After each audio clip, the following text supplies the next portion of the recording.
Bonjour, je suis Jessie Tago, coach en développement personnel, spécialisée dans l'accompagnement des hommes ayant des difficultés dans leur vie sentimentale, relationnelle, privée, voire intime.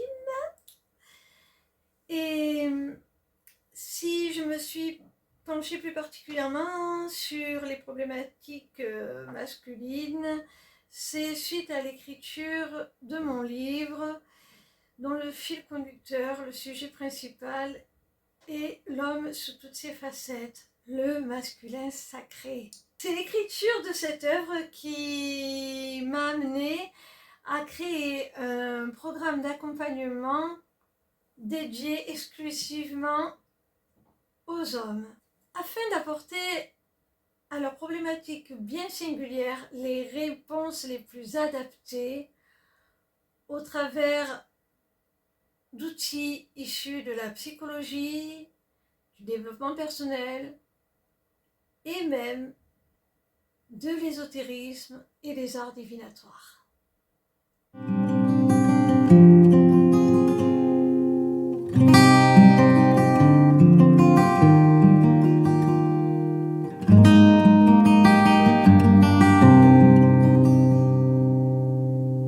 Si je fais cette vidéo aujourd'hui, c'est pour aborder avec vous les 5 principales conséquences du célibat sur le physique et le mental. La première conséquence, c'est une perte de la confiance en soi. En effet, on peut percevoir le célibat comme un manque d'intérêt des autres à notre égard et ça peut mettre en doute, ça peut ébranler la confiance que l'on a en nous et l'altérer fortement. Pour retrouver cette confiance en vous, vous devez déjà cesser de chercher la validation des autres dans tout ce que vous entreprenez. Si ça vous plaît, si ça vous fait du bien, si ça correspond à vos valeurs, alors vous n'avez besoin d'aucune autre validation. Si c'est bon pour vous, foutez-vous la paix, j'ai envie de dire, et cessez de prendre en considération la vie d'autrui. C'est comme ça que vous parviendrez à vivre vos envies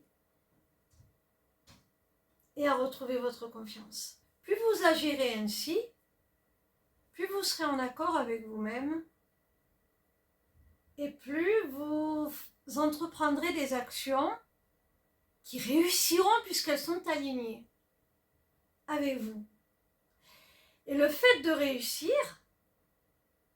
ça va vous faire prendre conscience de votre valeur. Ça va vous pousser dans vos retranchements et vous permettre de développer vos compétences sociales. La deuxième conséquence du célibat peut être l'isolement social. Parce que lorsque l'on est accompagné dans la vie, eh bien, si on est un petit peu fatigué, si on n'a pas envie forcément de faire une certaine activité ou de voir du monde, eh bien, on va peut-être se forcer. Si on voit que l'autre en a besoin, que l'autre est dans l'attente, on va peut-être se forcer un petit peu pour lui faire plaisir, l'accompagner à une soirée, à un gala, au cinéma, au restaurant, à une activité culturelle. On va peut-être se forcer un petit peu, mais on va le faire. Et puis, en définitive, on va être content de l'avoir fait. On va avoir passé un bon moment. Si on n'avait pas forcément envie de voir du monde, eh bien, si on voit que ça fait plaisir à notre partenaire, on va peut-être accepter de recevoir chez nous ses amis. Et puis, en définitive, ça va nous permettre d'avoir des interactions autres que celles dont on a l'habitude. Ça va nous permettre de pouvoir échanger des opinions avec des personnes qui n'ont peut-être pas les mêmes connaissances, les mêmes goûts, les mêmes compétences. Et tout cela peut nous permettre d'élargir notre ouverture d'esprit et de rester dans une forme de développement personnel continu. La troisième conséquence du célibat pourrait être l'adoption d'un mode de vie plus sédentaire, parce que lorsque l'on vit seul, que l'on ne se sent pas observé dans son quotidien, scruté par le regard de la personne que l'on aime et qu'on n'a pas envie de décevoir, eh bien, on peut avoir tendance à se laisser un petit peu aller, à faire exclusivement, principalement,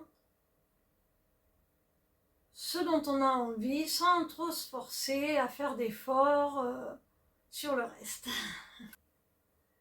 Par exemple, on peut préférer regarder ses séries préférées sur une célèbre plateforme plutôt que d'aller marcher, sortir, se balader, pourquoi pas faire du sport.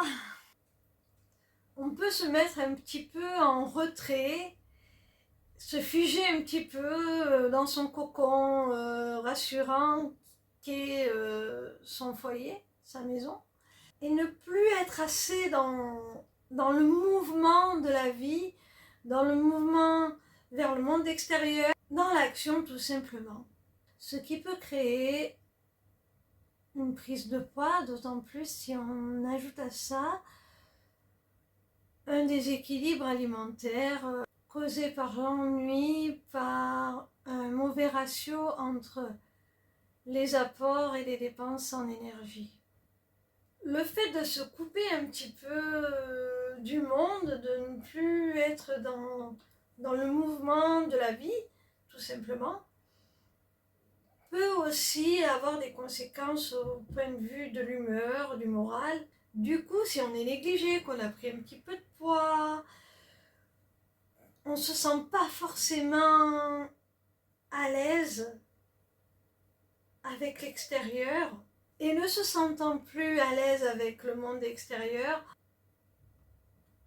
on va rester dans ce mode qui nous tire vers le bas, de plus en plus bas, où on va perdre petit à petit confiance en soi aussi, pour en arriver finalement à se dévaloriser de plus en plus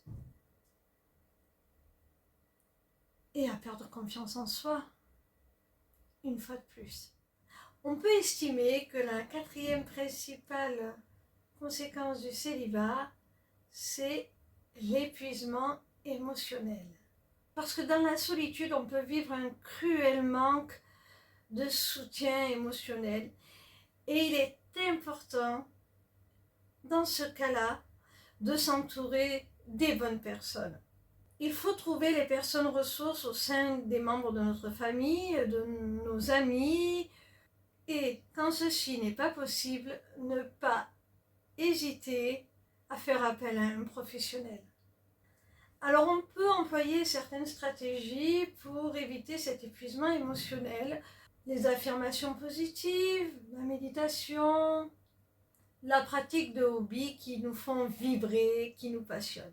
En fait, tout ce qui peut vous servir de soupape émotionnelle en vous permettant d'extérioriser vos frustrations, vos sentiments de colère qui peuvent être légitimes, vos sentiments d'injustice, mais pas seulement.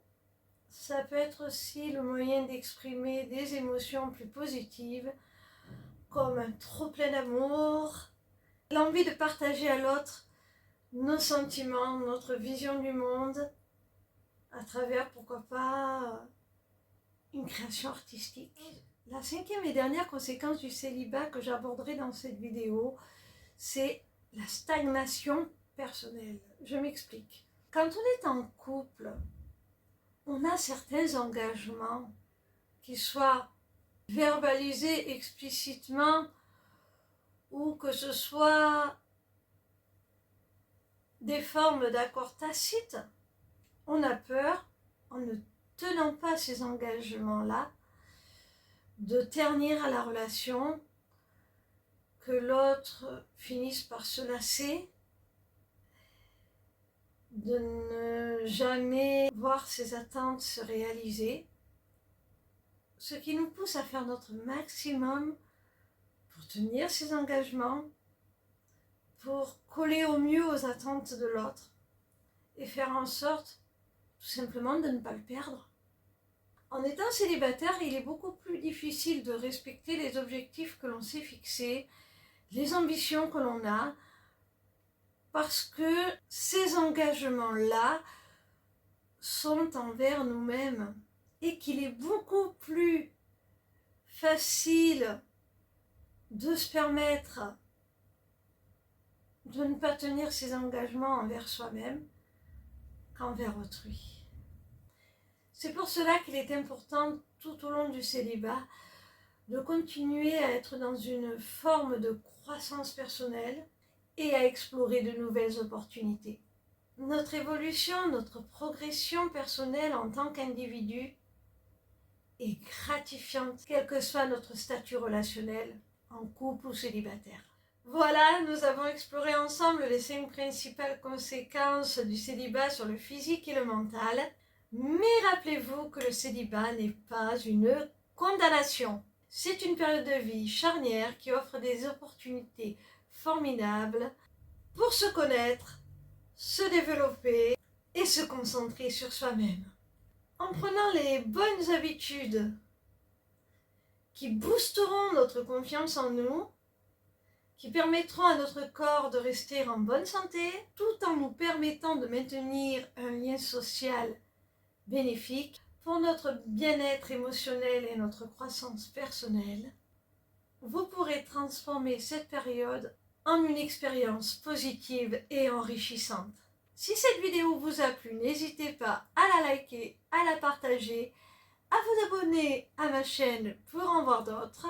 Sachez aussi que j'ai mis à votre disposition un guide complètement gratuit dont le thème est les 7 raisons pour lesquelles un homme est célibataire.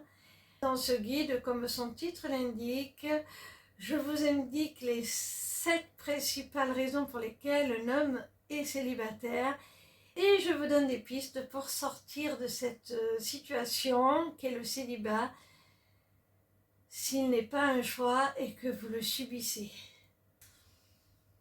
Pour finir, si vous en éprouvez le besoin, je vous invite à prendre rendez-vous avec moi pour un entretien découverte d'1 heure afin de voir ce que mon programme de développement personnel peut vous apporter. En attendant, je vous dis au revoir, à la semaine prochaine et je vous embrasse.